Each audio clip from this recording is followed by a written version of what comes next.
Welcome. Well, men are finished. I, for one, hope not. But there does seem to be a lot of evidence that we are. Traditional male attributes like competitiveness, aggression, and risk-taking are discouraged in classrooms and derided in popular culture. As a society, our values seem to be shifting toward the traditional feminine virtues of empathy, cooperation, emotional intelligence. Increasingly, men are not taking the responsibility of parenting, and women are proceeding on their own. At the top of the cognitive pyramid, women are now a majority at our universities, graduate schools of law, business, and medicine. And at the bottom, the high-paid jobs men used to hold in construction have vanished with the financial crisis, and those in factories have fallen victim to globalization. Men are overrepresented in prisons and in the ranks of the unemployed, and underrepresented in higher education. Project these trends forward for a couple of decades, and the future looks pretty bleak for men. On the other hand, and there always is an other hand in our debates, men still hold positions of overwhelming dominance as CEOs of our largest companies and financial institutions, as creators of large-scale entrepreneurial successes, the Microsofts, Oracles, Googles, Facebooks, as top elected officials in both the federal and state government, as the most influential artists and writers, as scientists with breakthroughs worthy of Nobel Prizes, and on and on. So where you come out tonight on this question, are men finished? The answer may depend on how you interpret the question.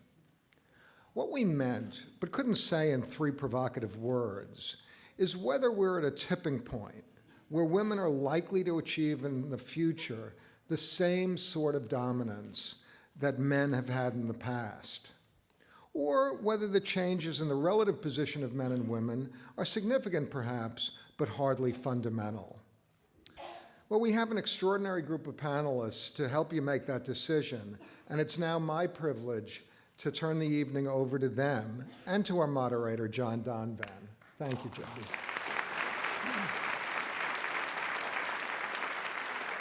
And I'm going to introduce our debaters in turn, and when I say their names, I'd appreciate it if you could applaud for their names. But first, I'd like to ask for one more round of applause for Ms. Robert Rosencrantz for making this possible. True or false? Men are finished. That's what we are here to debate. Another verbal matchup from Intelligence Squared US. I'm John Donvan of ABC News. We are at the Skirball Center for the Performing Arts at New York University. Men are finished. 2 teams will be arguing that proposition from opposite sides, one for it and one against it. These teams include Dan Abrams, my colleague at ABC News, where he is chief legal analyst and author of Man Down, which gives proof that women are unequivocally better than men.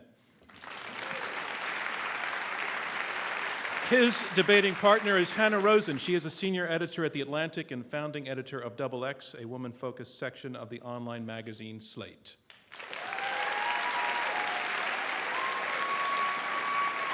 Nothing like a packed house. Opposing them at the facing table, Christina Hoff Sommers. She is a philosophy professor and author of Who Stole Feminism and The War Against Boys. Her partner, David Zinczenko, Executive Vice President and Editor-in-Chief of Men's Health magazine. Now, this is a debate. It is a contest. One team will win and one team will lose in this joust of ideas. And you, our live audience here at the Skirball Center, will be functioning as our judges. By the time the debate has ended, you will have been asked to vote twice, once before the debate and once again afterwards, to register where you stand on this motion, men are finished. And the team that has changed the most of your minds in the course of the debate will be declared our winner. So let's go to your preliminary vote. If you go to those keypads at your seat, they have numbers 1 through 3 along the top row. If you agree with the motion, men are finished, push number 1. If you disagree, push number 2. And if you're undecided, push number 3. And if you feel that you've made an error, just correct it, and the system will lock in your last vote. And what we're going to do is tabulate those, and at the end of the debate, after the second vote, I'll present both numbers. And reminding you again, the team that has changed the most minds in the course of the debate will be declared our winner.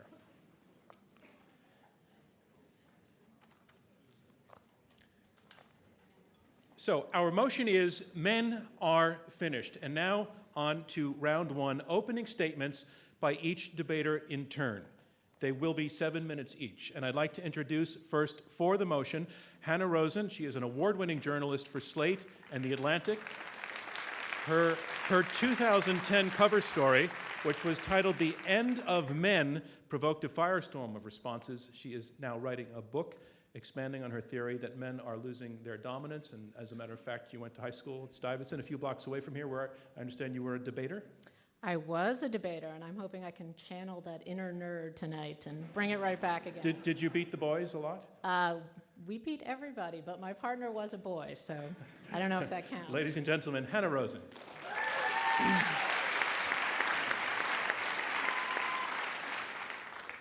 I'd like to welcome you all to this debate tonight. I'd even like to welcome the men to the debate tonight, although, of course, I pity you. Just kidding. Before I dive in, I just want to say, I just want to start with a definition. What do we mean by men are finished? We'd like you to think of this as the writing on the wall, as the sign that points to an inevitable future. And what I mean by that is that in order to win this debate, we don't have to prove that there are no male geniuses, that there's no more male CEOs, that Bill Gates and Steve Jobs are figments of your imagination, or that all the men are any minute going to be rounded up and locked up as only to be released every once in a while as sex slaves. That would be a preposterous standard. Maybe it sounds good to you guys. But what we do have to prove, and what we will prove, is that the world where men dominate the public sphere and where the male traits are the ones that lead to success is the world that we are currently saying goodbye to. We are living through an unprecedented moment in history where the power dynamics between men and women are shifting very radically. I'll start with the fundamentals. In 2010, for the first time ever, women became the majority of the workforce. This is kind of an amazing fact. As recently as the 1980s, the working woman was such a cool new sociological phenomenon that there were several sitcoms dedicated to her existence, which many of you might remember. Now she is the majority of the workforce. If you look back at your professional schools that you guys went to, law school, medical school, accounting, even business schools, you are likely to find that women are the majority of all of those schools. And last year, for the first time, women became 54% of all American managers.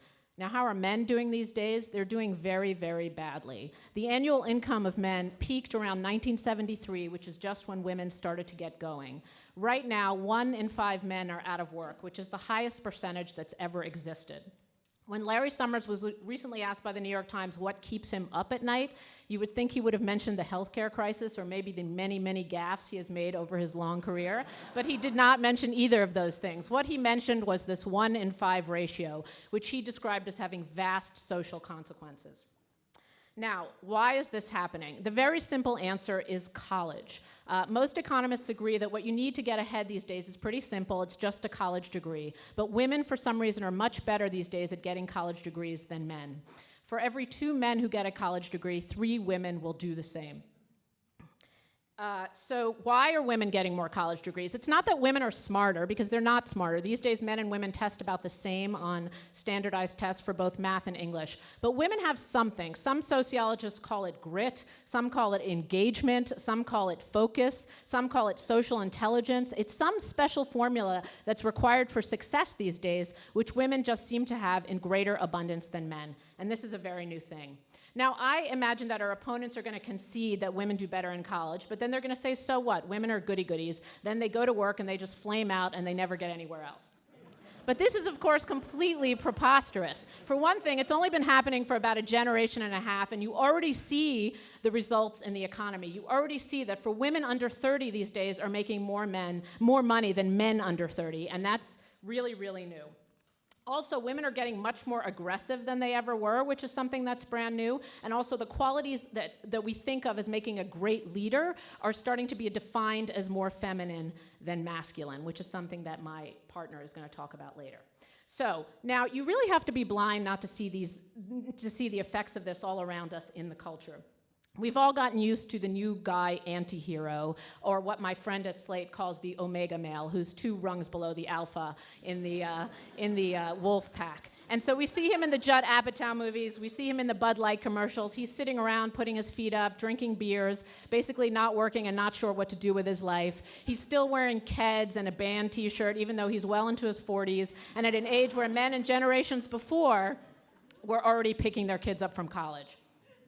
I just spent the last couple of weeks watching the new sitcoms for the new TV season. The theme for this TV season was called by TV Guide The Emasculation of Men. And here again, you have lots and lots of guys playing video games. While their wives work, sometimes they work double shifts. Their wives are working powerhouse jobs, and they're coming home to see their husbands play video games. One of the guys in the sitcoms, one of the characters, decided that he was going to bestow his business upon his granddaughter and not his grandson, because his granddaughter had an MBA from Purdue, and his grandson, as he put it, was a jet skiing idiot. So this is the middle class's reflection of itself these days. Now we're on to my favorite subject, which is male vanity. The new male vanity. Lose your gut. 30 red-hot sex secrets. Dave Zinczenko will recognize these phrases because they come from the cover of his magazine, Men's Health. Once upon a time, men's magazines used to actively flaunt their dominance and aggression. The very first issue of Playboy called women people who crush man's adventurous, free-loving spirit. These days, they seem to flaunt male insecurity. Men are fueling the rise in plastic surgery, hair products, and waxes. If you look back at the 1986 Sexiest Man Alive, you'll see Mark Harmon, who basically looks like an orangutan by the standards of the days. He's got hair coming out of his shoulders, coming out of his thighs. He's a really big, hairy man. These days, the men are waxing and primping more than I have ever done in my entire life, as we all became deeply familiar with, unfortunately, when we had the close-up of Anthony Weiner.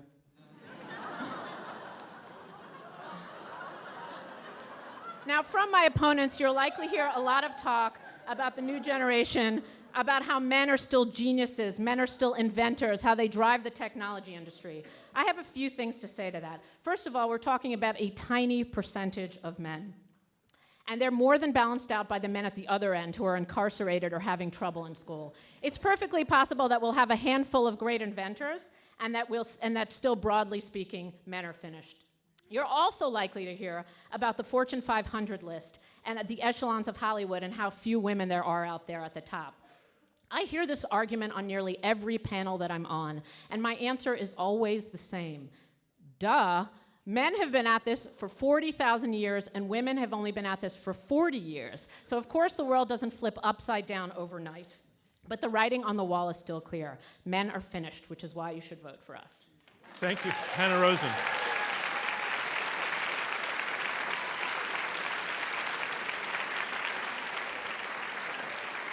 Men are finished is our motion, and now here to speak against the motion, I'd like to introduce Christina Hoff Sommers. She's a resident scholar at the American Enterprise Institute. She is a critic of radical feminism and the author of The War Against Boys and also Who Stole Feminism?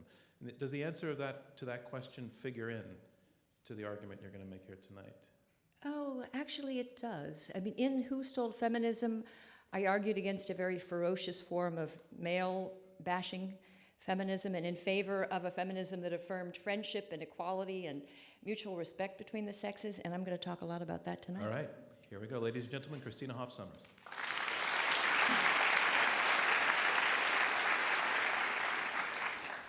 First of all, men are not finished. Yes, indeed, women are joining men as partners in running the world. But they're not replacing them. Women are flourishing in ways which are unprecedented, exciting, glorious. But men have hardly vanished from the limelight. I mean, after almost 40 years of gender-neutral pronouns, Men are still more likely than women to run for political office, start businesses, file patents, write editorials, tell jokes. They conduct the orchestras, they direct the great movies, they blow up things. Now, I admit blowing up things is problematic. I wish they would do less of it. Men commit most acts of wanton violence, but at the same time, it usually takes other men to stop them. The males are in decline crowd seem to imagine a world of consensus-building women happily and competently interacting and managing the new economy. They point to an explosion of jobs for nurturers and communicators, more social workers, veterinarians, dance therapists, teachers. The problem is that you can't sustain a network of nurturers and communicators without someone paying for it. You're still going to need ambitious, hard-driven innovators, manufacturers, engineers, construction workers, along with police officers, firefighters, and the military. Now, we're told that toughness and assertiveness, those are obsolete, fit for another age, not the 21st century. That's absurd. It's worse than absurd. It borders on being ungrateful and even elitist. It ignores the actions and virtues of the very people that make it possible for us to assemble here tonight and debate whether men are in decline. It reminds me of a quote attributed to George Orwell. Orwell allegedly said, "We sleep peaceably in our beds at night only because rough men stand ready to do violence on our behalf."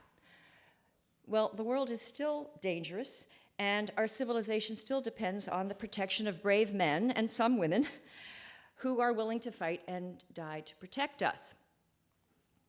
Now, Hanna concedes that men are still at the top of the pyramid, but she says, quote, "Men's hold on power in elite circles is loosening." Loosening? Yes, of course. I agree, and I welcome it. But it's not evidence of a female takeover. I mean, just think about it. Women have amazing talents. They can be as dazzling as men when they set their minds to it. But the sexes are equal, but they exercise their equality in different ways. Consider science and technology. Women now hold a majority of college degrees, and they hold most of the jobs in fields like psychology, veterinary medicine, biology. It's quite likely women are not only going to compete with men, but surpass them in these fields, and indeed very exciting to behold. They're just as competitive as men in those fields, if not more. But those numbers don't hold in other fields. Math, technology, engineering, those are fields where men prevail by huge numbers. And give them time, says Hanna. Women have only just begun, and that women are in ascendancy. They're going to gain momentum. Where is it? I see no sign of it. According to a recent study by the Commerce Department, women's numbers in computer science and mathematics have actually gone down in the last 10 years. I mean, if Hanna were right, these trends, we would begin to see women taking over, or at least showing some progress. We see no progress, very little progress in those fields. Now ask yourself, is technology finished? Is engineering finished? Is the military finished? Are dangerous jobs like working on an oil rig or being a police officer or a roofer, a logger, are those finished? Now, it's true that minimally educated men are in serious trouble. And I agree very much with Hanna that this is a matter of grave concern. Girls do better than boys in school. They get better grades. They score higher on reading and writing tests. They're more likely to go to college. The reason for girls' educational success, they're complicated and surely have something to do with a complex combination of innate and cultural differences. Teenage girls, for example, tend to pay attention better than teenage boys. But instead of declaring men finished because of their educational deficits, we should be looking for ways to make our classrooms friendlier places for boys and young men and more conducive to their success. Why are we even having this debate about men's demise? The reason is we are living in an era you could call WAW. Women are wonderful. It's a phenomenon that's been identified by some psychologists, and it used to be fashionable to celebrate men's superiority over women. when women were truly the second sex. Fortunately, those chauvinistic days are long gone. Today, a new kind of reverse chauvinism is in ascendancy, female chauvinism. Magazines, TV shows, yes, sitcoms claim, that endless heroics about girl power, you go girl, claiming that women are better at everything. Women are better leaders, women are better communicators, all around better human beings. I saw one story that said women have better orgasms than men. The rules of the WA game make it impossible for men to win, because if women do something better than men, that's evidence of their superiority. If men outperform women, that's proof of discrimination and the continuing male culture. What you see tonight on the other side of the stage is an extreme form of the WA phenomenon. The idea that men are finished is crazy. Men and women complement each other. We are not separate teams competing for a trophy. This is not a zero-sum competition. We're dance partners, like Fred Astaire and Ginger Rogers. Our fates are inextricably tied together. If one is in trouble, so is the other. Several years ago, the Hasbro toy company manufactured a toy house. They wanted to sell to both boys and girls. The girls came in, and the girls played constructively with the dolls, kissed the dolls and played house. The boys catapulted the baby carriage from the roof. And the Hasbro general manager had a brilliant explanation. Boys and girls are different. Christina Sommers, your time is up. I'm almost finished. I can't let you. I'm sorry. Thank you very much. Thank you. Thanks.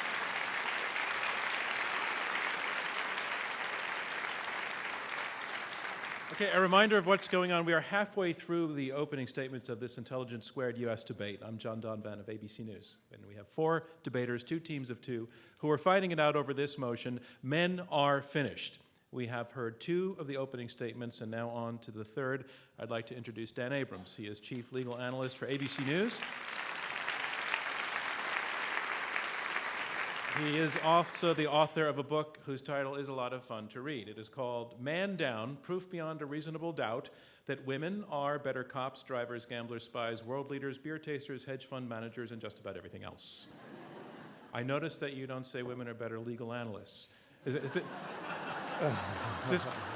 Have you raised the bar for men with your performance? No. There's just the obvious example of the woman who is the better legal analyst. Of course, there's Nancy Grace, who's ladies and gentlemen, Dan Abrams, my frequent opponent.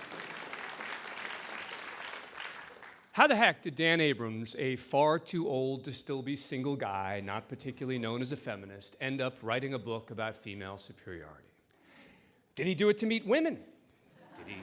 Did he do it to pander? It's always frustrating to me when I'm asked about a single reason why I wrote the book. I did it for both reasons, and it's worked incredibly well. Now,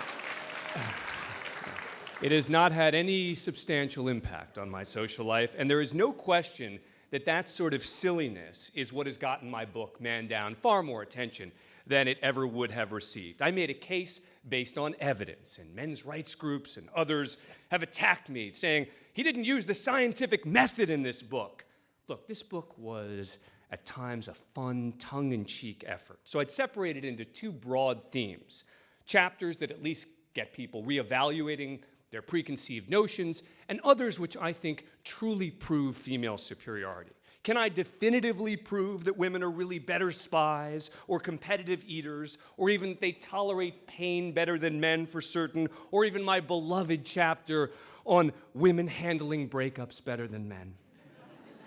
I presented evidence, I presented studies, research, but certainly someone on the other side could attack those chapters. So let's put the frivolous aside and talk about the evidence that examines issues that are important. Hanna talked about women as students. They'll be better educated. They'll navigate tough economies better. They'll be better equipped for the workplace of the next generation. But I don't know, what about politics, finance, taking care of the planet? These are areas where the evidence is crystal clear, and maybe just as important, the trends for the future support women and also help explain why women lag in certain areas. Let's start with politics. Women vote more, period, both in number of votes and the percentage of the population. In terms of registered voters in the year 2000, 61% of women voted, 58% of men. In 2004, 65 to 62. 2008, with more women on the ballots, by the way, 66 to 62. Same thing in midterm elections. In 2010, 53% of those who voted were female. But wait, we are still tending to elect more men. 4 out of 5 being elected are men. In fact, in 2010, women gained no Senate seats and for the first time in 30 years lost House seats. This is true for now. But once the women voters and the men realize how much more effective female leaders are, it cannot continue. Men will be, if not finished, certainly marginalized. The very first research has come out this year evaluating men and women in Congress. The American Journal for Political Science reported this year that from 1984 to 2004, women won their home districts an average of $49 million more per year than their male counterparts. Women sponsored more bills. They co-sponsored many more bills. They attracted a greater number of co-sponsors than their male colleagues. In addition, 2 Ohio State political science professors tracked every bill passed between 1981 and 2009 and found that those sponsored by women survived further into the legislative process, received more attention, and were more likely to be deemed important overall. And as political leaders, and police officers for that matter, you mentioned police officers, women are less corruptible. 2 major international studies, one at the World Bank Development Research Group, one from Williams College, analyzed data from dozens of countries' parliaments, plus a 93-country survey. They took account of corruption levels within the countries. They took account of culture, religion, education. The results were clear. The more women legislators, the less corruption in a legislature. So what the heck's going on? Why aren't there more women? I think a 2008 Pew Research study explains it all. They surveyed 2,250 people, asked them about 8 traits key to political leaders, and whether they thought men or women were superior. Honesty, overwhelmingly women. Intelligence, women. Hardworking, tied. Compassionate, outgoing, creative, overwhelmingly women, women, women. Ambition, tied. The only one of the 8 relevant traits where men were deemed superior. Decisiveness. In that same study, though, only 6% of the respondents thought women made better political leaders. Similar results when it came to newscasters. A rigorous study done. Male and female newscasters reading the exact same message. The participants agreed that when it came from a woman, they viewed it as more credible. And yet when those same people were asked, are men or women newscasters more credible? They said, men. There is only so long men will be able to thrive, much less survive, on the fumes of past sexism and assumptions. Now, finance. You don't need to survey the attitudes of the people in finance. 2009 and 2010, Wall Street Journal and New York Times published articles entitled For Mother's Day, Give Her the Reins to the Portfolio, and how men's overconfidence hurts them as investors. Both presented multiple statistics that men were taking more risks based on less information, buying and selling more often, and losing more money. Female hedge fund managers outperformed their male counterparts from 2000 to 2009, according to hedge fund research, by a whopping 3%. Business Week reported that when the downturn began, funds run by women lost 9.6% compared to 19% for men. Yes, women are only a fraction of the hedge fund managers. Maybe they have to work harder to get there. Maybe these are the females who are at the top of the game. But in the world of finance, numbers should speak for themselves. And all other things equal, anyone who wants to make money ought to go with a woman. Finally, new studies show that women are more committed to protecting the planet. They recycle more. They're more likely to be green. They eat less meat. They take shorter trips, in part because they give and follow directions better than men. They take public transportation more. They are also better and safer bus drivers. They save gas by speeding less. They make more eco-purchases. Heck, God has decided that men are finished. Between 1995 and 2008, 82% of lightning strikes were on men. So bottom line, why are women still lagging in so many areas? 3 reasons. Married or unmarried, they're still primarily responsible for childcare. 2, they often lack the overconfidence of men. And 3, sexism. When number 1 may not ever change for certain, number 2 and 3 will. They must. And then us men are in big trouble. Thank you, Dan Abrams. Men are finished. That is our motion. And now here to speak against the motion, David Zinczenko, who is Executive Vice President and Editor-in-Chief of Men's Health magazine. He is editorial director of both Women's Health and Prevention magazines, and he's a best-selling author. And Men's Health, it's about fitness, it's about technology, it's about handling your finances. So if men were going down the tubes, you would have your finger on the pulse of all of these areas. We would know, John. Men aren't finished. Dan may be finished, but men aren't finished. Ladies and gentlemen, David Zinczenko.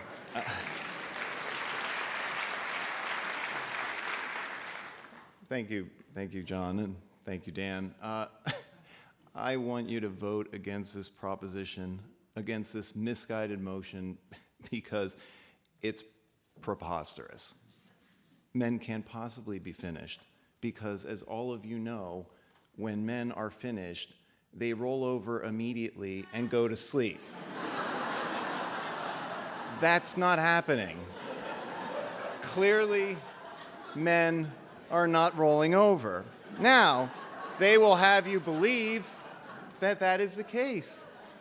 It's not. If anything, they continue to do what they have always done. Invent new technologies, makes them smarter, lead nations, build bridges, drive corporations, yes, win elections, and to your point, quite sadly, tweet pics of their genitalia to complete strangers. That's true. Nothing's changed. Now, our opponents are arguing that men have lost their edge, that women now outpace men in both graduate and undergraduate degrees, while the world economy continues to place greater and greater importance on education. And men are certainly falling behind in this regard, as you know, through the man session or great he session, nearly 78% initially of the job losses belong to men.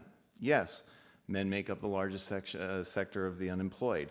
They are the majority of people in prison, in rehab, the majority of people who ought to be in rehab. And as Jeff Foxworthy might have put it, very few women say as their last words, "Hey, watch this." It's a fact. Testosterone-fueled accidents and testosterone-fueled illnesses fell men 7 years sooner than women. So how can I concede these points right at the top of this debate and still say you must vote against this measure? It's simple.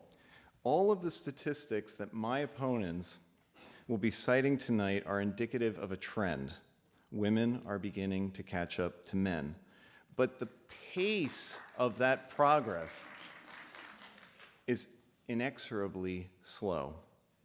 According to the United Nations, women perform 2/3 of the world's work, but only earn a fraction of the world's income. Men own 99% of the world's property and rule 92% of its sovereign nations. Now, I didn't get through all of Freakonomics, admittedly, but these do not seem like winning statistics for that side. Obviously, the other 150 million American males out there aren't particularly alarmed either. I don't think anybody came through a gauntlet of men protesting the topic of this debate out there, burning their jockstraps. Men aren't finished. You have to vote against this motion. Now, what's going on? In part, it's the biological drive. There is a women's movement for the simple reason that women are willing to move together more as a unit. Men are rugged individualists. They want to move together probably, but none is willing to stop and ask for directions. So that's the way that men are, and we need to move beyond our opponents' assertions that there's something wrong with that. It may not be true that the male of the species is in fact stronger, braver, or more action-oriented in times of crisis. But we are certainly still asked to play an outsized role. It was still men who spent those long weeks in the Chilean mine. It's still men who make up 90% of the on-the-job deaths performing dangerous tasks at dangerous hours. It was still 343 firemen who lost their lives 10 years ago in the World Trade Center. And while women are clearly capable of heroic actions in desperate circumstances, I personally am in awe of Rupert Murdoch's wife. We are hardwired as a species to count on the comforts of masculine leadership. Even women who aspire to become leaders often seem to take on the trappings of masculinity. Consider Sarah Palin, who adopts such masculine traits as wearing black leather jackets, carrying a gun, and bragging about how hot her spouse is. Or Michelle Bachmann, whose tribute to traditional masculinity includes putting down gays and trying to pretend our daughters are still virgins. Yes, women are making enormous gains in education. They now earn the majority of graduate and undergraduate degrees. And I feel terrible, just terrible for Bill Gates and Barry Diller and Sergey Brin and Mark Zuckerman and Tyler Perry and Larry Ellison and Steve Jobs and all the other poor non-degree holding men who were too busy becoming billionaires to finish their homework. It's awful. That's so tough. It would have been much better. It would have been much better if they had just stayed at home, stayed in school, taken on their share of the more than $1 trillion in student loan debt, the majority of which now belongs to, you guessed it, the fairer sex. Of course, there are self-made women billionaires. Oprah, Martha, J.K. Rowling, imaginative visions shared worldwide. But it's men who flood the patent offices with their big ideas.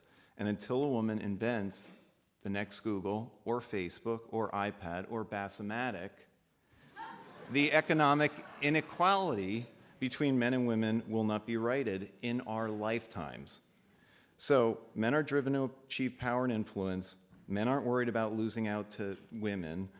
They're still too focused on not losing out to other men. That's why men are not finished, and it's why you have to vote against this ridiculous proposition. Thank you, David Zinczenko. And that includes round one of this Intelligence Squared U.S. debate, where the motion being debated is men are finished. All right, so we're going to move on to round two, and this is one of those times when I would solicit your highly spontaneous applause.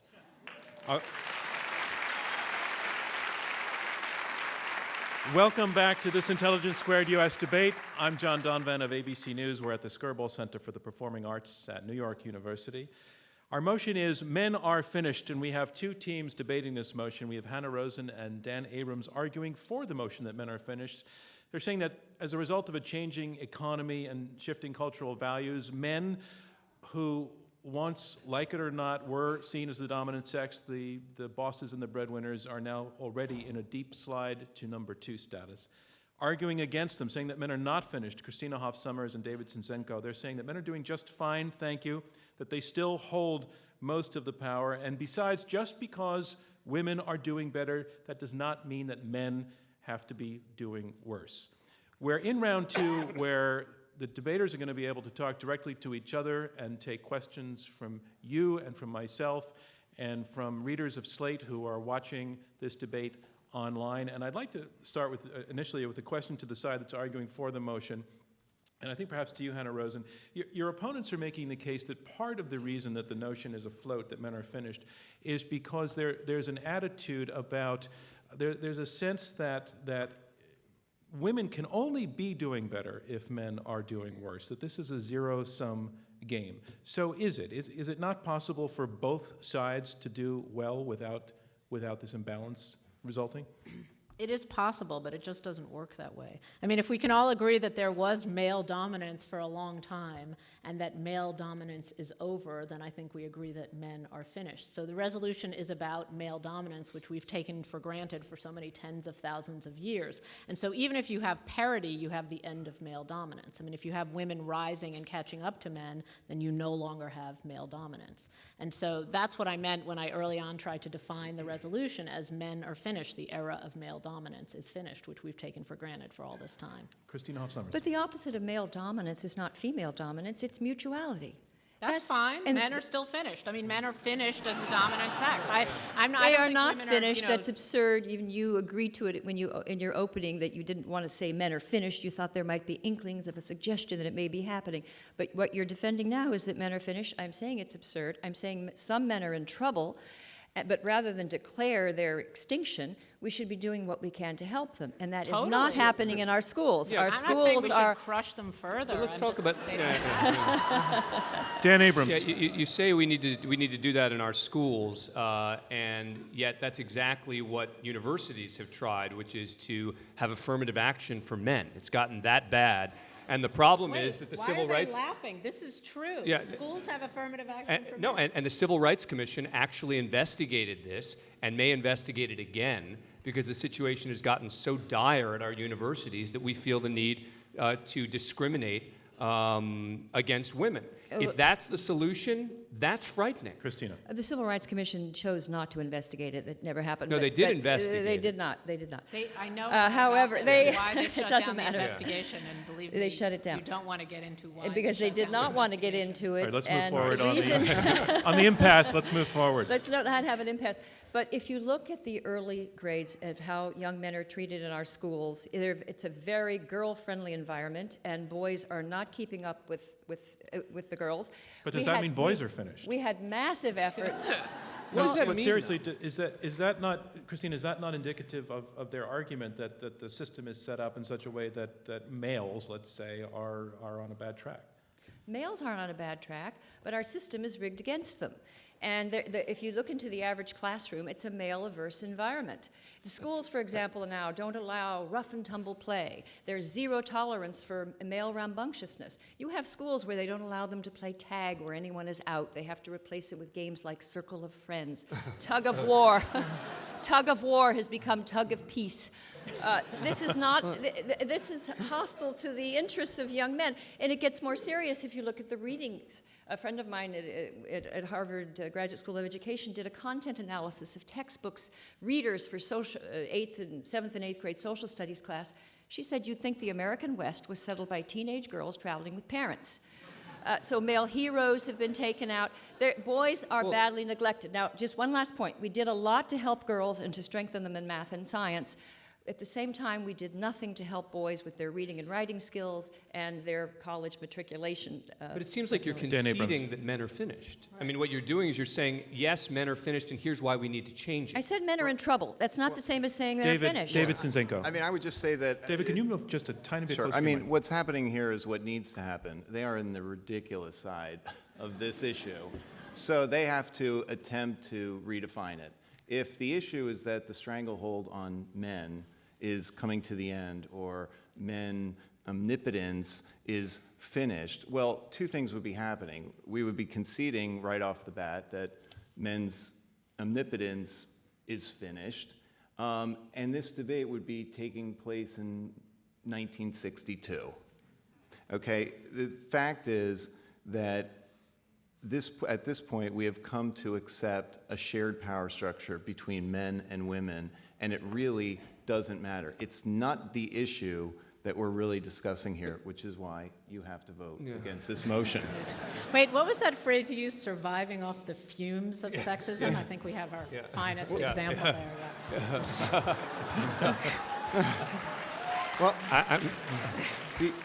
David Zinczenko. No. Oh, you want to concede to Hanna Rosin?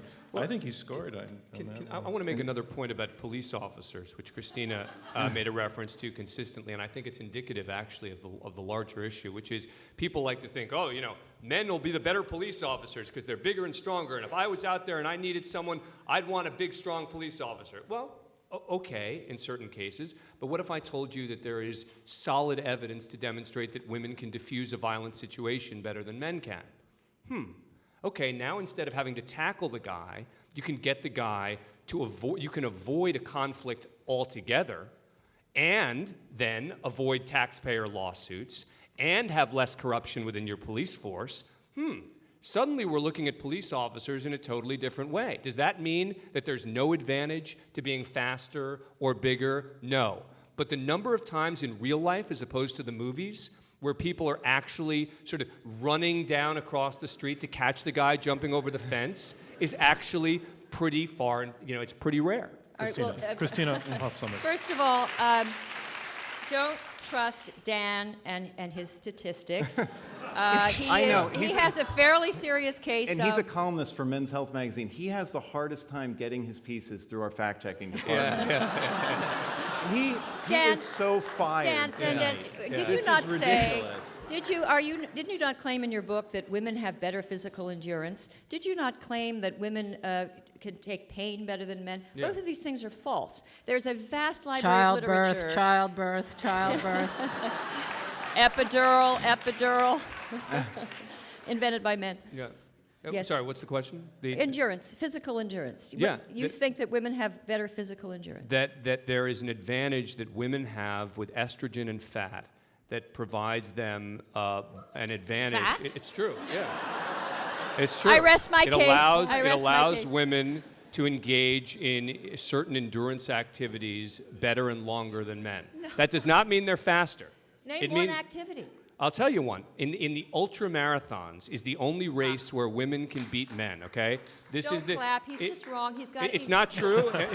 Am I making it up? are making it up. That a woman won the ultra marathon. It's the only sport where men versus women that women. I didn't say always win. Women can win. Oh, one woman won in the Mojave Desert Wait a a sec. couple of years but ago. wait a sec. Wait a sec. There's a the huge fact that record. a woman beat a man in an athletic competition is unheard of. The bottom line is men are still better athletes than women.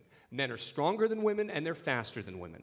But the one area where women can compete is in areas where it requires excessive endurance. And these ultra marathons are 135 miles plus. Just to stop this discussion, there's some very good articles that have come out in recent years. Just look at Richard Coast at Northern Arizona University, who did a definitive study to undo this myth that was born in the 90s, where they predicted women, it came in Nature magazine, they predicted women were going to win the marathon in 1998. No. It came and went, women didn't They're not going to win win the marathon. They're not. The bottom line is men and they're not winning the ultra marathons. No, it's not and true. What Coast and other experts say is the longer and the test of endurance, the greater the gap favoring males. You've just got it wrong. You've got your facts It's wrong. not wrong. The reality all right, is, yeah. we're going to move past on that one.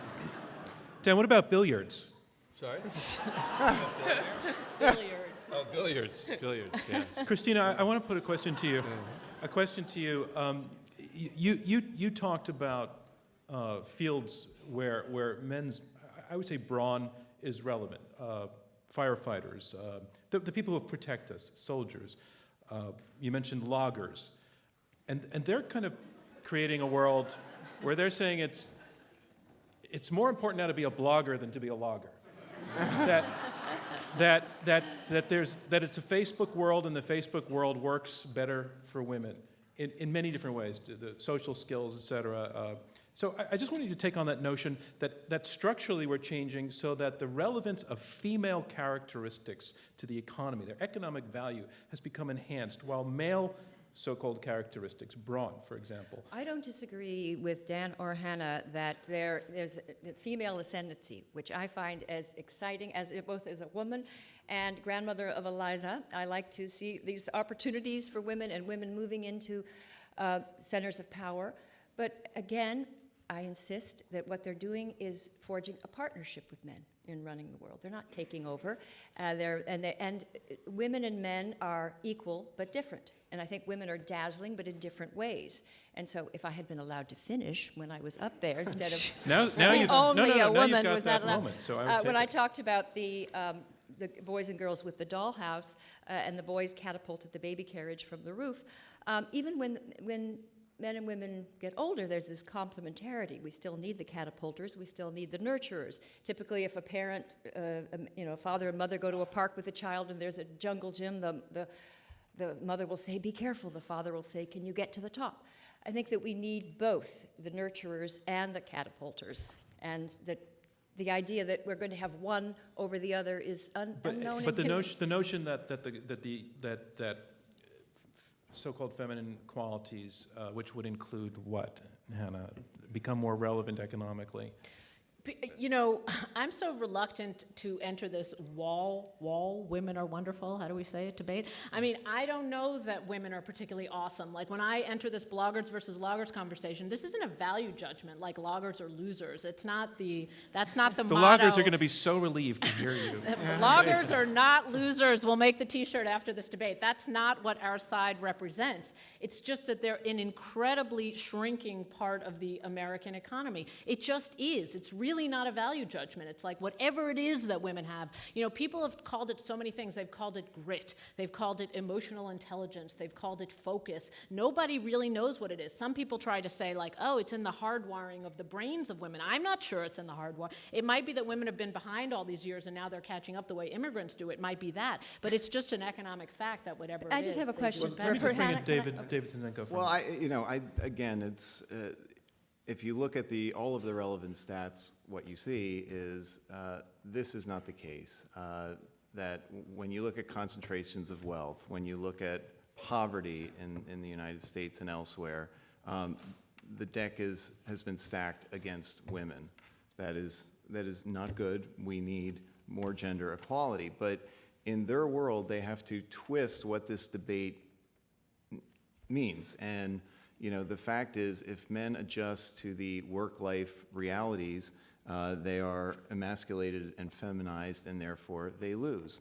If they don't adapt to the new realities, men are emasculated and unnecessary and irrelevant and antiquated, and they lose. So I think women can become CEOs, they can become stay-at-home moms, they can be considered masters of the new universe, and it is easy to structure in your mind the decline and fall of men when, in your own mind, when all the rules are stacked against your opponents, but here in the real world, there is no truth to the facts. Well, let me put the question to your side then. In this, we're talking about a process, and we're talking about possibly being in the early stages of a process of male loss of dominance to women. So what is the end game? 30 years from now, if this process continues and accelerates, where are men, as you imagine? I mean, are we all wearing diapers in a closet somewhere, or where are we in the picture if this continues? Where did the diapers come from? Infantilization. I get it, infantilization. Yes. Well, I mean, you want to talk about the saddest part of this? When you guys say something like logger, you make it sound like it's a very tiny, minute percentage of the population. We're actually talking about 60% of the population that's not college educated, okay? So you keep mentioning Bill Gates. This is the American middle class, okay? You tap into the American middle class. I've done a lot of reporting on this issue. It is actually sad. I mean, you see that women are holding up these families. They're in community colleges. The men are struggling. And for some reason, they're not getting the message that they have to go to school. So I think we can be in one of two different places. The men could start getting the message that they have to retool themselves, that the factories that their fathers worked for are not going to be there anymore, and then they have to do something different. And then we'll end up in a situation that's closer to parity. Or you could end up in a situation where it gets worse and worse and worse, and the income, you have a sort of little upper class of people that these guys are talking about that, consists of Bill Gates and maybe the people in this audience and not very many more people. And everybody else is sort of struggling with the women holding the bag. It's called the last bag theory, where the woman, because she's raising the child, is also going to school and making the money, and the men are just sort of struggling and out of work. And I would just add to that, the bigger problem, I think, for men is the unwillingness to take what have been viewed as classically female jobs. Teachers, nurses, or healthcare professionals, et cetera. And that's the area where you want to talk about how do we make this better? How do we reverse men being finished, which they are? How do we reverse that? Well, part of it has got to be that men are going to have to start accepting some of these jobs that have not been classically viewed as male. And I mean, think about think about the Ben Stiller movie where he plays a male nurse, right? And everyone's like, "Well, he's a male nurse." Christina Hoff, Sommers. About 7 miles from here is a high school called Aviation High School. And it's got 2,000 students approximately. You go into that school, whereas at most schools, kids are detached and not paying attention. At Aviation, they are enthralled. You walk into that high school and you think that all the kids are gone because it's so quiet. It's the quietest place in New York City. It's there, the kids have to do academic courses, but they can spend half the day working on airplanes. They build mainframes and so forth. Now it has one defect. It's 87% male. And so the Women's Lobby in Washington has put it on a hit list. Aviation High School has one of the best graduation rates. Most of the kids going there are from, they're African American and Hispanic kids living under the poverty line, and their chances of graduating are vastly higher than at any other school, very high college matriculation rate. That is a school that is working, but it is now more likely to be investigated rather than replicated. People come to study the school from Finland and Ireland, but in the United States, they're more likely to be visited with a Title IX lawsuit because we're not helping young men find jobs that they might find interesting and be suited for. And I'm not talking about feminists. Feminists are, in my book, I talked about lots of different styles of feminism, and they're not in favor of this. This is the women's lobby in Washington, which is carried away with a very hostile agenda and working against helping young men. That's the problem. Young men aren't getting the help. How does that not help their argument? Yes, yes, because what Christina's saying is the system is rigged against them. They haven't been defeated. Yes, because they're finished. I mean, this is... No. Let Christina finish the point. No, to say that the system is rigged against them is not to say they're finished. It's saying they're operating under a very severe handicap. And instead of using all of your creativity and energy to argue for this absurd proposition that men are finished, you should be doing something to alleviate the problem that's leading to their struggle. But acknowledging that this is true would be the first step to helping them. It wouldn't be that, we would want them to be down. Look, if men are finished, we're all finished. So let's not go David there. Zinczenko. Well, I was just going to add that it's kind of silly too to say that men will need to learn how to adopt female characteristics to survive, whether it's moving into jobs like interior decorating or healthcare providing or counselors. I mean, I think that Sigmund Freud and Nate Berkus and Dr. Christian Bernard would disagree with the assertion. The guys are moving into. I mean, it's a simple choice. They will remain then unemployed. But in a world where men fill the positions, in a world where men do say fill the positions of school teachers and nurses, such as they don't now, in the vision that you're saying would be the solution, would they still be dominant? Well, look, the bottom line is dominance. How do we define that? I will tell you that healthcare will become a dominant industry, and it's becoming, it already is, but is becoming an even more dominant industry in our country and in our world. If men are simply saying, I'm not playing in that industry, and women are saying, I'll play in any industry, I don't care what it is, I'm going to do what it takes to make it work, then men are going to be at a distinct advantage and are going to remain finished. But this also gets to the heart of the problem. I mean, historically what's happened is that women have operated pretty flexibly. They've gone in a very short period of time from not being able to work when they were married, to not being able to work when they had little kids, to being able to work whenever they wanted in a vast number of professions. I can name a number of professions that have gone from entirely male to entirely female, and you can't name any that have gone the other way around. Why? Because men operate in a narrower range at this point in time. That doesn't mean that they always will, but at this point in time, they're just not that flexible about their identities. Okay, I want to come to the audience for questions shortly, but first I want to mention this, as I mentioned before. We're very pleased to have Slate as our media partner, and they're streaming this debate. Thank you. And they're live streaming this debate on their site, and we have a question from a William Nitrous of New York City, who I'm going to slightly paraphrase. He's saying, is this just a natural consequence? I'm thinking what he means to say is this perception that perhaps men are finished.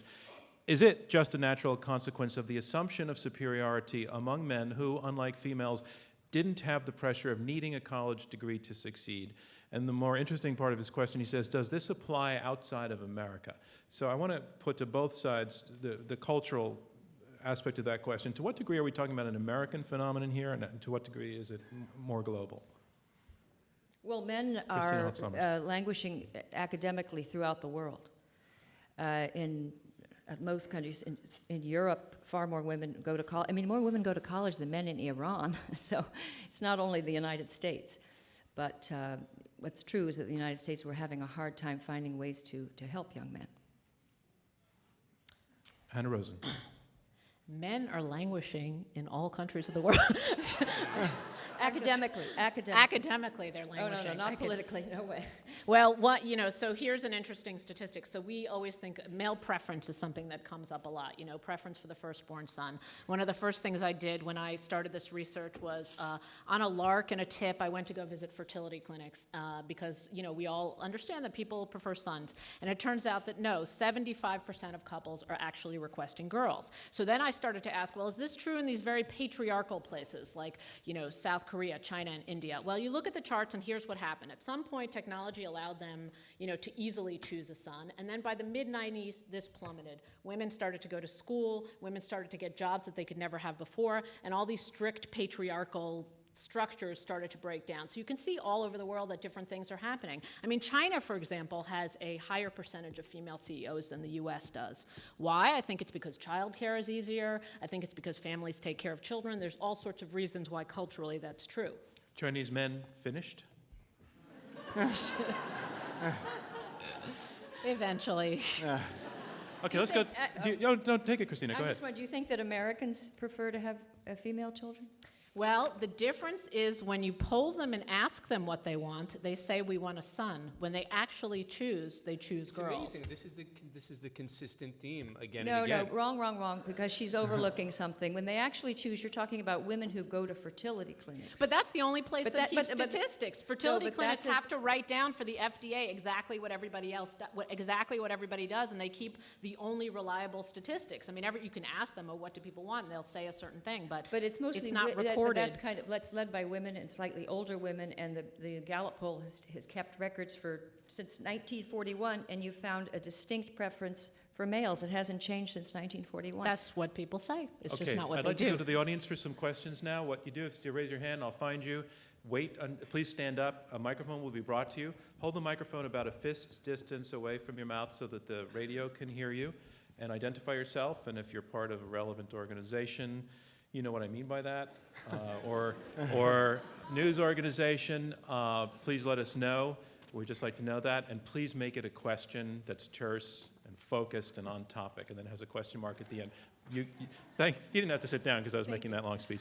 Hello, my name is Alicia Bonner, and I am a graduate of a girls' high school, a women's college, and I earn percent more than my fiance. I'm interested in a couple of the things that David and Christina posed, and hearing Dan and Hannah, your responses. David, you spoke about financial inequality and how 92% of the world's resources are in the hands of men, and X% of the countries in the world are governed by men. Christina, you seem to allude to the fact that anything that women are able to do, it's because men are there to earn money to fund it, which I think might be a little bit more problematic. But Dan, you also mentioned that people on the whole, I'm getting focus there. it to a question shortly. They say that, they say, yes, I like the way women sound, but I like male newscasters better. How do we overcome this? Yes, in the middle class, women are holding the bag, as you say, but at the upper level, at the most visible level, and if money talks, when is that power going to lie with women? Yeah, take it down, Abrams first. I think that eventually the results are going to speak for themselves. When people start thinking about and hearing about and learning about how much more effective female political leaders are, for example, I think that there will be a change. People will vote differently. Remember, when people say to me, why are there so many... Look, women should be blaming themselves. with regard to voting, because women are the majority of the voters out there. But what's interesting is when you get more female candidates, you don't necessarily get a change with regard to the voting habits of women. So the answer to your question is, I think when it comes to newscasters, when it comes to political leaders, and I think in a lot of these other areas, that in finance, I think that ultimately the results will speak for themselves. And that's part of the reason why I think this proposition of men are finished, while certainly hyperbole, if you look at the results, it is a dangerous world upcoming. Not today, a dangerous world coming for men. Other side? Well, David Zinczenko. I mean, I think buildings are always going to fall down, things are going to burn. You're always going to need men to get in there and do the dirty jobs, do the dangerous jobs. The world is becoming more dangerous than ever. I think that a lot of the leaders of the world, as we discussed, are men. And I think you have to get the country running right here first. You have to, focus on health and wellness. I think the universal health care is a step in the right direction. Men and women are partners, and once that happens, but it's a long ways away right now. You're right, it's 16% of women are in Congress. 16% of women are serving on the board of corporations. So there's a lot of work that needs to be done, but we have to do it together, and that's and we have to do it here first. Okay. Sir, you're holding two fingers up. Yep. To Dan and Hannah, even as women take over, if you will, and I agree the trends are there, there's no question about it, wouldn't there be inevitably a sort of market adjustment whereby men will learn from women how to be better CEOs, how to be better political leaders, better administrators, better members of society, and that ultimately it won't mean that anybody's finished, but that there will be a balancing and an improvement? Christina, why don't you take that first, and then we'll come to the other side. Christina Hoff, Sommers. Yes, I don't disagree that there's going to be transformation. This debate is not about whether or not we're in a period of transformation and men's and women's roles are changing. Of course they are. So I'm not contesting that. What I'm contesting is this very aggressive, dramatic resolution defended by my colleagues that men are finished. So I oppose that. But as far as men improving, I think they will. I think they always have faced challenges and hard times and overcome them, and they will do the same now. Hanna Rosin. That's the best case scenario, and that's what I wish would happen. However, like I said, there's just all this evidence that men don't respond that well and are not that flexible. People, like she says, people have measured things for many, many years about male preference. People have measured male feelings about male identity. Now, female feelings about what's okay as a woman, and people have measured this for college students and adults, have changed radically. Women now think it's much more okay to be aggressive in the workplace, it's much more okay to win. They ask a series of questions. The male identification self-identification hasn't changed basically in 60 years. Men always think it's only acceptable to be a guy in this tiny, narrow range, and they're always defining themselves against women, not towards women, where women are always doing the opposite, which is they're defining themselves as more aggressive, competitive, etc. Why? I don't know why. I don't know if that's biology or what, but that's just how it is. So we would hope so, but we don't know. Sir, right in the aisle there. And I just want to mention that if you're in an area where you can't see the numbers on your wristwatch, I can't see you because the lights aren't bright enough, so that if you are in that area where it's darker and you want to ask a question, if you could move down, I might have a chance to find you. Sir, go ahead. Can you identify yourself? My name is Aaron, and the group that I am a part of is Men with a Bachelor's Degree. That's the relevant group that I'm a part of. Bachelor's degree, by the way, may be overdue for a name change. But I think can't you believe deserve we a round never of applause thought for of that before. I wasn't planning to start the stand-up comedy till next week. I look at this, I see a man and a woman, but one style of debate here, one style of debate here. And it just seems that Men Are Finished is just an unfortunate title, since both groups seem to be saying it's more about traits. And so my question is could it be more men who have more feminine traits, who are traditionally feminine traits, who are succeeding, and I'm thinking of people like Bill Gates or Mark Zuckerberg, and are succeeding for that reason, could they then potentially reverse the trend and be more successful than women because they're already... What are the feminine traits, though, that you would have in mind? Well, I'm just... what they've been saying, that women pay attention more, they're more patient, they're better at certain things. All right, I hear your question then. Why don't we take it first to Dan Abrams? And just so I understand what, and do I think...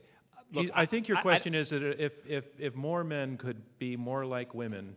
Yeah, no. That's serious. But I think that's actually a fair point. Look, I'll take that serious. I don't mean to... Do you want to ask something else?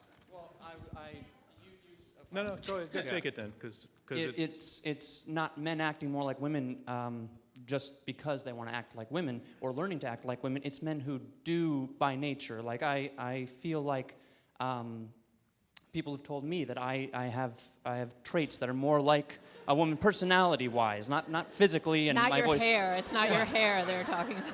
But just a matter of, and men are already in the positions of power, and then might men in positions of power who want to keep men in power change the rules of the game or in some way. But ultimately, yes, men with more feminine traits succeeding because people are embracing more feminine traits.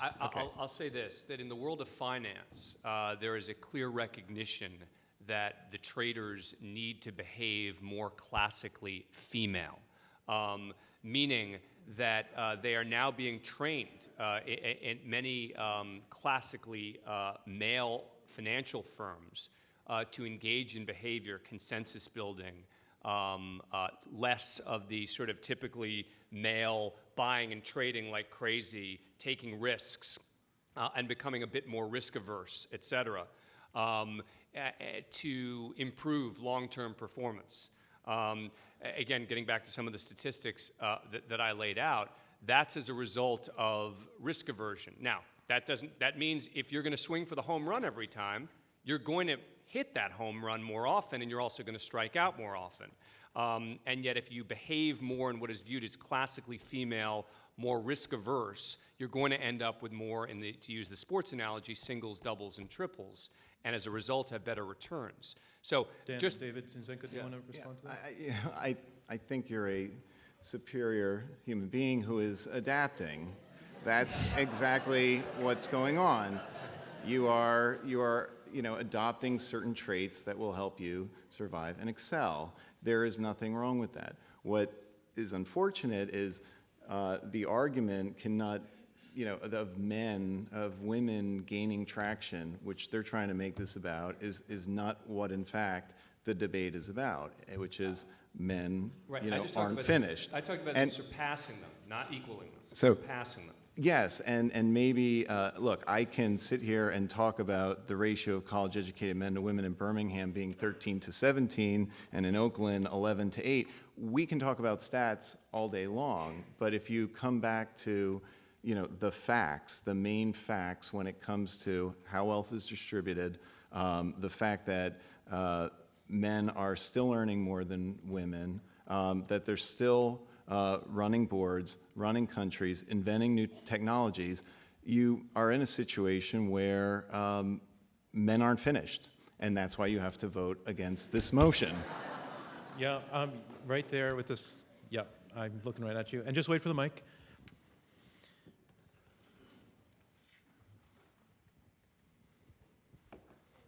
Question for Dave, and then one question for the panel. But you mentioned that men still hold the majority of resources, 99%, and they run 92% of the countries. Do you honestly think that's because they're more competent? I mean, why do you think that is? Do you think it has something to do with a deeply rooted structural patriarchy that's been enforced with violence over the past 40,000 years, like Hanna said? And then one more question for the whole panel. Wait on that one, because nobody will remember the two, and that was a pretty good one. It's a quick one. It's just no, hold off. I'll come back to you for the second one, but let this one go. And then, but I'll come back. Go ahead, David. Yeah, look, I think that men have had an enormous head start.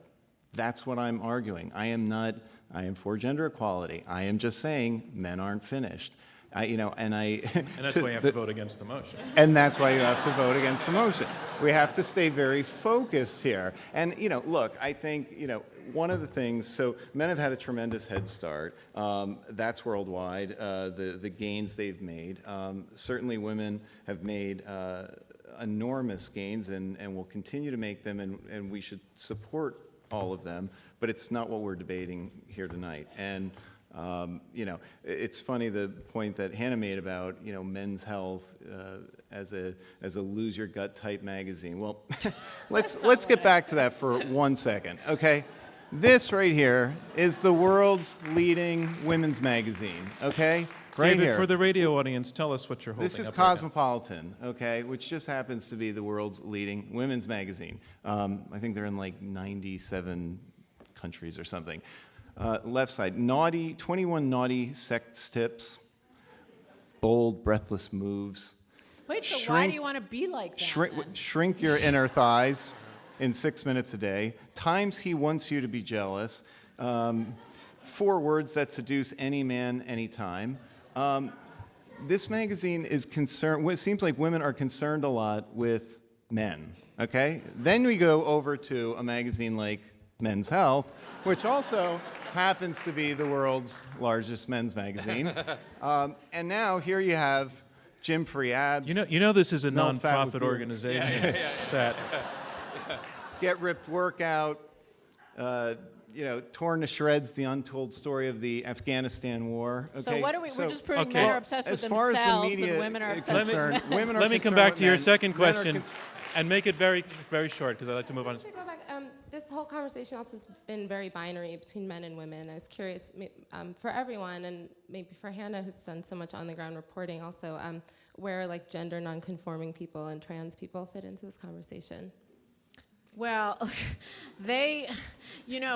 one thing that we all wish for is for men to accept a broader range of self-identities. So in the sense that, it's much more acceptable to be gay now. No, there's no problem with being gay. Gay people can get married, they cannot get married. That maybe holds up a world in which it's okay for a wide range, like it's okay for a guy to be a stay-at-home dad. There's a new sitcom about a guy who's a stay-at-home dad, and maybe you should watch it, maybe more guys will become stay-at-home dads. So you don't have to feel like super self-conscious if you're a guy whose wife, for example, makes more money than you do, which is now almost 30% of the population, which again was unheard of only, 20 years ago, is now fairly common, and you don't have to like slink away in shame if that is you.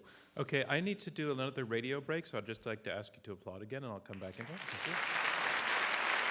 So we are in the middle of the question and answer section of this Intelligence Squared U.S. debate. I'm John Donvan, your moderator. We have 4 debaters, 2 teams of 2, and they are debating this motion, men are finished. And I want to do one more time without the applause to give them that option. So we're in the middle of the Q&A section of this Intelligence Squared U.S. debate. I'm John Donvan of ABC News, your moderator. We have 4 debaters, 2 teams of 2, debating this motion, men are finished. So let's go to another question. Sir, you got a white card in your hand. Thank you. But one thing I want to say, the 2-part questions are driving me nuts. And long premises are driving me nuts, so just try to ask a question. It's Thanks. very brief. Okay. My name is Jay Searson. I'm one of the few men in that own your own company entrepreneurial category, so I'm not finished, I think. So I'd like to point out, Ms. Rosin, your whole point seems to be, you're arguing that what we have now is the beginning of a trend. So suppose that just before Tom Edison invents the light bulb, all the candlestick makers are Irishmen. After Edison invents the light bulb, all those candlestick making jobs go away, and things look pretty bad for the Irish. But nobody would say that it's the end of Irishmen. It's the end of candlestick makers. And we've just had a housing bubble that eliminated a ton of construction jobs.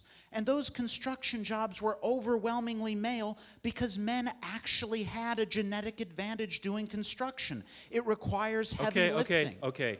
So why is it a trend? One more sentence from your mouth and have a question mark at the end, because you've got a good point. I think I but got focus. it. Yeah, that's the question. Why is it a trend? I got it. Okay. I got it. Okay, so in the first recession, that's what we thought. We thought, oh, it's just the end of construction jobs. And then in the second recession, we thought, oh, it's just the end of, pipeline fitter jobs. And then we thought it's just the end of this and the end of that. And then suddenly we realized, no, it's actually the end of the manufacturing era. So you realize that this was a trend that was not going to go away or reverse itself, and that all these jobs that men happened to do were sort of shrinking and shrinking and shrinking, and they were never going to come back. So, I don't know. You want me to say it's like the end of manufacturing? Let's hear from your opponents. Christina. First of all, I just don't accept the idea that the jobs that men will hold in the future are going to be, they're all going to have to be dance therapists or, executive producers. If you look at the projections from the Labor Department, we're going to need millions and millions of engineers and people that are experts in information technology there, and there's still going to have to be people constructing and manufacturing. So it's naive to suggest that we're moving away entirely from jobs that were conventionally done for men. And I just want to go back to one question that was raised before about where did transgendered people and gay people fit in. It was actually a lot of my positions about men and women came from sympathy that I had for transgendered and gay people that didn't fit into their gender role. Because one of the things they tell us is that your gender role is very powerful. And it's not socially constructed. It's something you are born with. And what I urge in my writing is to be respectful, yes, of people who defy the stereotypes of their gender, but also to be respectful of those of us who embody the stereotypes. There are many people who are conventionally feminine. Yep. Yeah, he wants to finish. Do you want to? I would just say I completely agree with the point about trends. They're called trends for a reason. They don't last forever. That's why we're not all walking No, around. they're called trends because they're true. But it misses the point, which is that the more important point, directly responding to your question about the candlesticks, is that what we're seeing in society today, and Hanna has studied this a lot more than have I, is the idea that the people who are making candles and engaging in jobs that are becoming outdated, or whatever the case may be, women have figured out a way to navigate the tough economy better than men. And they are simply adapting better than our men. And that's the really important point here. It's not just that the male jobs are being eliminated. Thank you. Yes, hi. Hello. Diane Salvatore, editor of Prevention Magazine. Is it true that, that men with power and money tend to self-destruct more than women do? And I think here of Oprah versus Charlie Sheen. Thank you. Or how about anybody versus Charlie Sheen? That's why I said before that Dan is probably finished, but not others. I'm just thankful to Hanna you for Rosin. mentioning Charlie Sheen, because I feel like you just say Charlie Sheen enough times and everybody will vote for us. Sir, I'm looking right at you. If you stand up, yep. Mike will come into you. Thanks. That was a question. That was a focused question. That's the model. By a woman.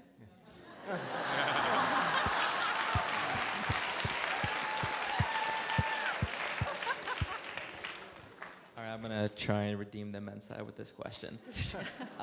You spoke earlier about bloggers versus loggers. I guess everybody would agree that technology is the new frontier. And if you look at Silicon Valley, it is dominated by young men. Well, what do you say to that? Well, whenever I look Hanna at these Rosin. questions, because we always think, oh, men are better at technology, they're better engineers, I do in my head what I call the cross-border biology check. Now, what is the cross-border biology check? I try and think, okay, is this just something we think is true because we look at it and we assume it ever has to be true? Well, in India, half of engineering students are women. Now, why is that? Because it's encouraged in India and because that's something everybody has to do. It's not something that men are necessarily better than women at. So I just feel like eventually that will be true here, too. We put an emphasis on it, and women will do it. Correction about India. In countries like, people often say, look at India, and look at Malaysia. Women are the engineers, and far more women are becoming physicists. In those countries, women don't have as much of choice of what they do. Because of economic pressures, they are forced to do careers. In a society where there's more prosperity, women have more choice and they go into other fields. And that's why if you look at what American women are majoring in, it's, art history and education, all sorts of things. They're not forced to do something they don't want to do. Men do, that is their number one choice in college majors, or it's of all the majors, that's the one men choose, I guess, after business, and whereas women, it's teaching. So there are differences, and again, I'm insisting that we need both in the new economy. Right here, second row, and a mic's going to come for you. Second, third seat in. Yeah, I'm sorry, I meant, sorry. All right, I just wanted to clarify some things. The debate's title is called Men Are Finished, and it seems that all four of you agree and disagree on different points on how to interpret that. So can each panelist give some examples on the representative man and the representative woman that they think is defining these new trends? It's a good question. It will take a half an hour. So I'm going to respectfully pass, but not to disrespect the question. I just think it would chew up too much time and maybe not get us to a new place. So if you could pass to your... See, by being persistent... Hello, my name is David, and I am a student here at NYU, and I'm male.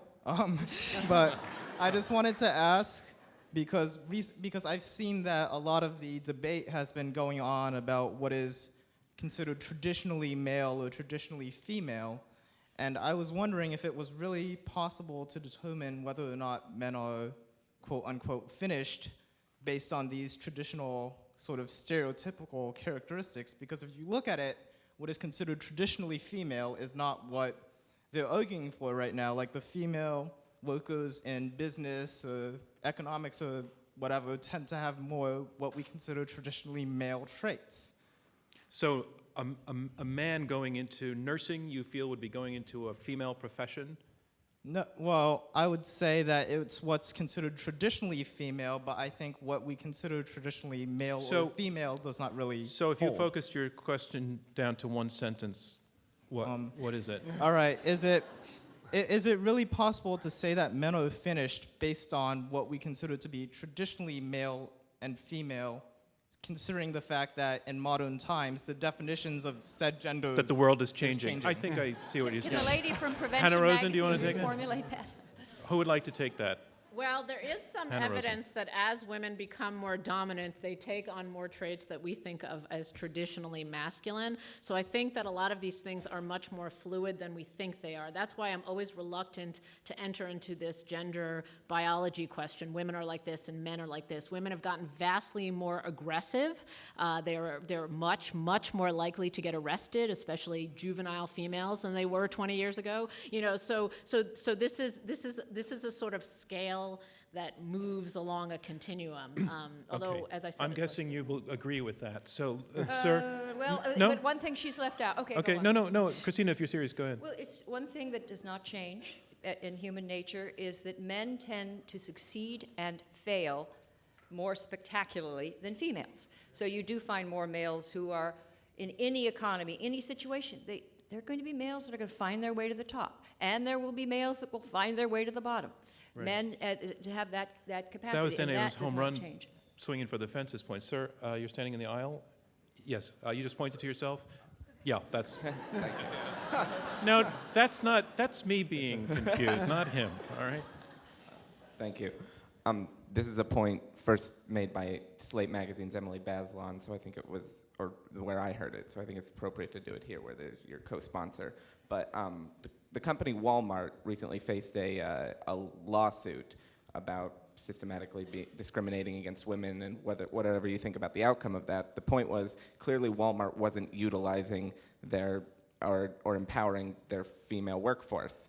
And all the economic evidence which Walmart would have definitely had at its disposal would suggest that that would be the profit maximizing thing to do. And we all know Walmart loves profit. So I guess my question for the panel is why is that, and what does that mean for our motion? I think it's a little bit off point on getting us to the question of whether we think men are finished or not. So respectfully, I'm going to pass on. I could just reformulate. But I would just like to ask, why don't all of our leading companies, if they were really smart, fire all their males who are useless and hire females? Well, they're not saying that they're useless. They haven't gone that far. They're not useless, but they're on their way out. Okay. So you want to answer that? Yeah, I mean, they don't have to fire all of their males, but they certainly have to fire most of them. No, that's not where I was going with that. Right there in the aisle, to your right. Right, yes, could you please rise? Thanks. The moderator started out by saying that Leslie Bennett's Newsweek Daily Beast. The moderator started out by saying that increasingly men are not assuming the responsibilities of parenthood. Both the men on the panel who are middle-aged, single, and childless would be examples of this. And I'd like to know why they think that this is so often the case these days. Men are marrying less and less. Men are not supporting their families. The statistics on the non-payment of things like child support are astronomical. And that's always been one of the hallmarks of adulthood. I'd like to know what the panel has to say about that. Since I'm being lumped in with deadbeat dads, I think I'll probably pass on this one. I'm not touching that. I have 3 children. I'd just like to brag about that. I'm not going near that one. Dave and Dan, you can take that David Zinczenko. Well, I mean, obviously you're well read, and you probably read the Times today and the piece about how single men or unmarried men are sometimes the biggest contributors to their family and in their community. Statistically, there's a lot of If you're going evidence. to come back, it's okay to do so, but could you stand up again? Yeah, statistically, there's a lot of evidence, and I'm really curious about why you guys think that men are turning away from, a generation or two ago, by the time men were in their late 20s, they often had 3 or 4 kids. Okay. This is not the model today. But I'm women are interested in also what having the men have to but, say but, but about women this. are also having children later. I mean, this is not a male-female But a lot of women are having children alone because men don't want to participate. Okay. Yeah, no, if we look at this from Hanna the Rosin. children's perspective, and the children in this sort of 59% that I was talking about, we would definitely win, and you would definitely have to vote for men are finished. It's like a shocking phenomenon. 40% of American children are now born to single-parent households. You could say that's because the women have decided that the men are finished. They don't need them. They don't contribute to the household. The women are the ones doing all the work and going to school, and the men are just sort of another child in the house to feed, which is what all the women tell me. I wish that it was funny, but it's not funny. That's the part of this that's a tragedy about men are finished. One last question, sir. My background is in the apparel industry. I was the largest employer in the state of Tennessee and the largest employer in the state of Maryland and the largest employer in Alabama, all women sewing apparel. And we had to train women managers, and we made a major effort to do that. So what's your question then? My education is business school, where there was 1 woman in a class of 800 when I went. Right, but I'd like you to get to a question, sir. What we need to do is be sure that women are taught how to manage large groups of people, and then they will get the important jobs, not just do the work. And we haven't done that. Now, how can we make more women managers, not just family managers, but managers of businesses, service businesses, and manufacturing businesses, most of which in my industry have moved overseas. Okay, I'm not sure that that's getting to our question of what do we do for the men, which I think is a little bit more on point. Aren't there? Yes, there are women are now- managers. There are 54% of American managers are now women. They don't need that much help on that front. I'm going to take these one days. more question right down in front with blue scarf, teal scarf. I just have a quick question. Does anybody have the statistics on how many men become women and how many women become men? That's a whole other debate which we're going to have shortly. Far right. Folks, really, I think I've been so clear at all instances about how to do this. Sir, can you stand up? That's one of the parts. My question is, can you imagine being a co-founder or founder of an island where only women live on this island? Okay, I'm going to go to another. Yes, I can, but I have an answer. I sometimes do, but Right down front. Someone did ask the question, what would it be like if women ran the world?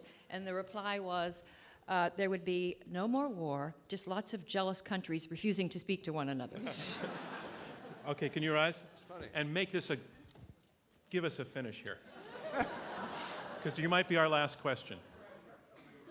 Although it's true that women have been earning more bachelor's degrees, how significant of a point is that when women are still doing 2/3 of the work in the world and earning 10% of the income and owning less than 1% of the property? And that's directed towards Hannah and Dan. Okay, again, it's not on our topic about men. Somebody. So, hear me. Men Hello. are not finished. You got it? Hello? Front row. Sorry. Please, don't make me regret choosing you. I'm a do you proud. My question is for Christina. You were speaking earlier about how in elementary schools it's designed against boys. Sometimes, yes. Very often. Well, you were emphasizing how dire it was that we have to change that and we have to help boys. Right. In doing so, are you conceding that if something doesn't change, then men are finished? Yes. Christina, take that question. First of all, men, that's ridiculous. Men are not finished. And that's why you should vote against the proposition. Absolutely. Seconded. No, what I'm saying is we have set up an obstacle course for young men. It makes it, and we're doing a much better job educating young women, supporting young women, encouraging young women. There's every scintilla of evidence suggests that. So what we have to do is find a way, and yes, it goes back to the elementary school classroom where we have to support boys. Now, am I saying that means men are finished? No, I don't see how you hear that. I'm saying we've set up handicaps, we've set up obstacles. Yes, and unless we change and get rid of those handicaps, men are finished. No, false. Then Wrong. what happens if we? Illogical. Yes, and then what happens if we don't? 32-12. Yeah. Say I mean, again? I'll give you one statistic. I've got to get my brother to sit Patents. down. I'm kidding. Ladies and gentlemen, that concludes round 2 of this Intelligence Squared U.S. debate. And here's where we are. We are about to hear closing statements from each debater in turn. They will be 2 minutes each. And remember how you voted before the debate. Right after these closing statements, we're going to ask you once again to vote. And the team that has changed your minds, most of your minds in the course of this debate, I'm going to say that again. And the team that has changed most of your minds in the course of the debate will be declared our winner. So on to round 3, closing statements. Our motion is this: men are finished. And here to summarize her position against the motion, Christina Hoff Sommers, resident scholar at the American Enterprise Institute and author of The War Against Boys. Thank you. I urge you to vote against this proposition for 3 reasons. Number 1, it's false. Okay. Women are not replacing men. Women are not becoming the first sex. Women are becoming partners with men. Men continue to do most of the arduous and dangerous work, and they are the primary risk takers and innovators. Society is driven by what the classical economist Joseph Schumpeter called the gale of creative destruction. Women can cause such gales, but it has always been a masculine specialty, and there is 0 evidence that that is changing.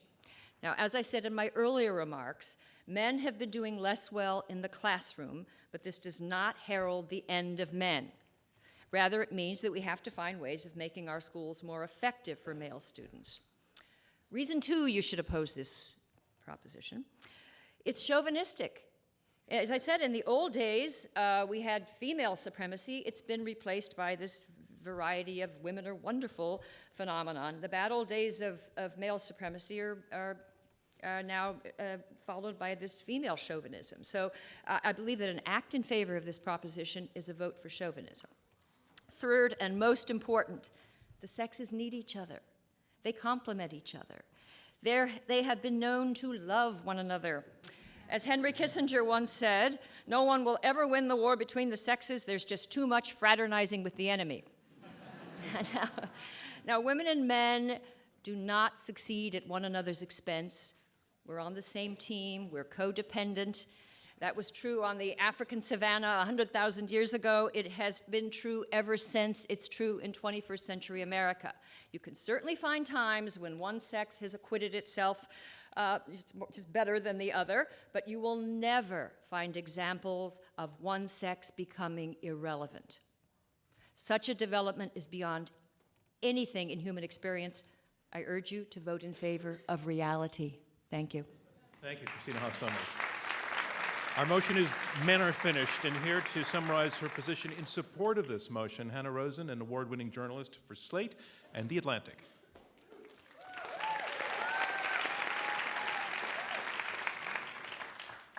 I'm going to start out by reading you a couple of quotes. One is from a story called The Decline of the American Male. Men, this writer says, are endangered species. They are expendable. Another quote, women have gained in the past century while men have fallen behind. Who is this mystery author? Dave Zinczenko is the mystery author who wrote this story at USA Today in 2009. He keeps saying, this is preposterous, this is preposterous. Merely 2 years ago, he thought that it was true. Now I'm going to read you another series of quotes. It is boys who are the second sex. It's a bad time to be a boy in America. The research, listen to this closely, commonly cited to support claims of male privilege and male sinfulness is riddled with errors. Who is the mystery author of this article? Christina Hoff Sommers, who's also saying that this is all very preposterous. So as you can see, it's not that preposterous. We can all see the writing on the walls. They keep talking about how men are still running the countries, men are still doing this, men are still doing that, but that's not interesting. That just shows a lack of imagination. As we said, this men are finished proposition, you literally have to think of it as graffiti, as the writing on the wall pointing to an inevitable future. All the signs are there. And then the final thing I want to say is Christina says this is a vote for chauvinism, that Men Are Finished is a vote for chauvinism. Don't think of it that way. You're actually doing a public service to men if you vote for our team. Because I think if we finally acknowledge that this is a problem and that men are finished and that they need our help and they might even need some affirmative action, then maybe we would behave the right way and we would help the men who desperately need our help. So remember, vote for Men Are Finished. Thank you, Hanna Rosin. Our motion is Men Are Finished, and here to summarize his position against the motion, David Zinczenko, Executive Vice President and Editor-in-Chief of Men's Health magazine. Well, thank you, John. Thank you. Hats off to Dan and Hannah. That article, by the way, was arguing for better health care for men. There are 5 offices of women's health in the federal government, 0 for men. That was really the context. Now, my opponents tonight have outlined some trends that seem to herald the final descent of the American male into a metaphorical trash heap of irrelevance and impotence.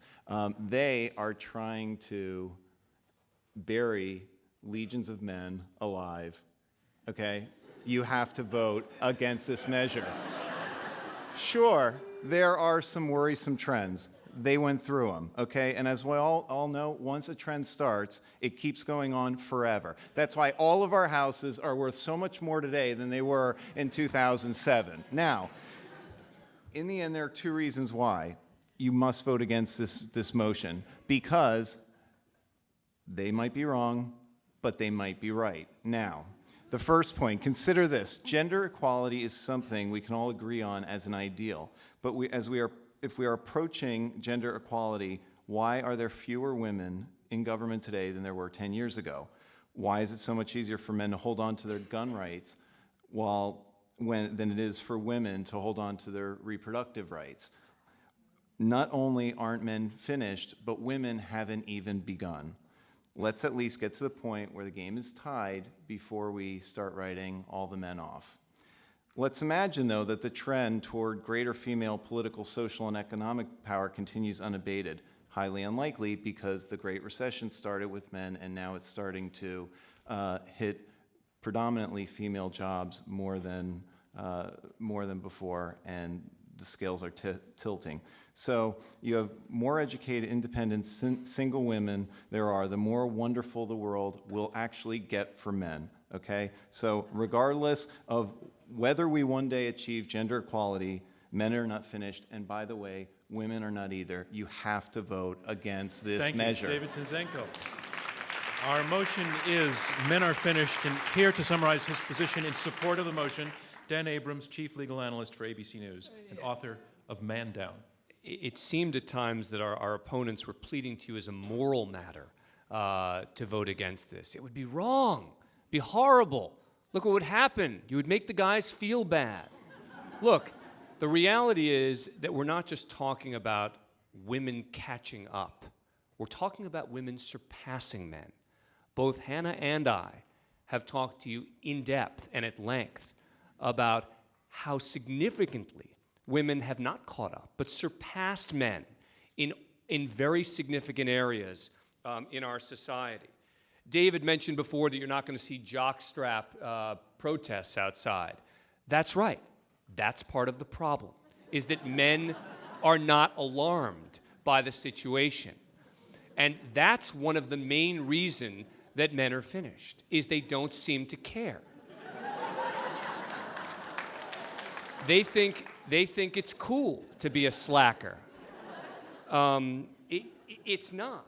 Dave mentioned the Chilean mines and the miners there as an effort to sort of pull at your heartstrings, and there's no question that that was a heartfelt moment. But what if a woman had designed that mine? I'm guessing that we might not have ever had that sort of problem. I will end with one note from my book, which is that there was a study done on how long it takes men and women to get ready to leave the house. And this study in England of 2,000 people showed that men take on average 4 minutes longer. When you think about a Saturday night, no question women will take longer to get ready to leave the house. But when you think about the realities that women face every day of bringing up children, of working a job very often, of doing all the hard work and trying to get ready to leave the house, it starts to make sense. And if that study's true, then men really are finished. Thank you, Dan Abrams. And that concludes our closing statements. And now it's time to learn which side you feel has argued the best. Remember, we've asked you to vote before the debate began, and we're going to ask you to vote against now, judging the quality of these arguments. You go to the keypad at your seat. Our motion is this: men are finished. If you agree with the motion or feel that the argument was presented best on that side, you push number 1. If you disagree, you push number 2. If you remain or became undecided, you push number 3. Yes. Seriously? 1 if you're for the motion. 2 if you're against. They're number 1. That's a very good way to put it. We've never done that, and a woman came up with that idea. Number 1, number 2, undecided is number 3. All right, we're going to have the results very, very quickly. I want to just talk a little bit about a couple of things that are coming up, but first I want to thank the debaters for the quality of the arguments that they brought here, and for the unique and difficult to achieve combination of being serious and intelligent while also a lot of fun at the same time. This is also normally the point in the evening in which I thank the audience for its great questions, and I want to say that it really pleased me to see those neurons firing rapidly and in some cases randomly. But all of you for having the guts to get up and face this and face what I was doing. In any case, I really appreciated it. And as an audience, you actually have been spectacular, wonderful, and very vocal. So thank you very much for what you did. We'd like to thank Slate for being our media partner, for live streaming this debate, and for bringing questions to us, and for being part of this in the future as well. So we're back here again on Tuesday, October 4th. Our next debate has this motion: Grandma's benefits imperil Junior's future. Arguing in support of this motion, we'll have Margaret Hoover. She is author of American Individualism. It's a political manifesto that evokes her great-grandfather Herbert Hoover's emphasis on the values of civic responsibility. Joining her as her teammate is Mort Zuckerman, Chairman and Chief Editor-in-Chief of U.S. News and World Report, who wondered in a recent op-ed how, quote, a country of pioneers and self-made men could evolve into a culture of entitlement. Arguing against this motion, we're going to have Howard Dean, former chairman of the Democratic National Committee, 6-term governor of Vermont, a physician, and one-time candidate for president in 2004. And his partner will be Jeff Madrick, editor of Challenge magazine and author of The Case for Big Government. And that is an argument that says that engaged government, a big government of high taxes and wise regulations, is necessary to ensure America's social and economic security. You can find a full listing of all of our fall debates in tonight's program, and also on our website, where tickets are available for purchase. All of our debates, as we've said already, can be heard on NPR stations across the country, including WNYC here in New York, and also watched on WNET's 13, WLIW, and NJTV. And don't forget to follow Intelligence Squared US on Twitter, and make sure to become a fan on Facebook, and if you do so, you will get a discount on future debates. Okay, I'm going to announce the results, and I want to do it this way. So these debaters have spent the last hour plus trying to win you over to their point of view on our motion. Men are finished. We had you vote once before the debate, and once again at the end of the debate. Both of those votes are now in, and here are the results. Before the debate, with the motion being men are finished, 20% were for the motion, 54% were against, and 26% undecided. After the debate, 66% are for the motion. That's up 46%. 29% are against. That is down 25%. 5% undecided. That's down 21%. The side arguing for the motion, men are finished, has carried our debate. Our congratulations to them. Thank you from me, John Donvan, and Intelligence Squared US. We'll see you next time.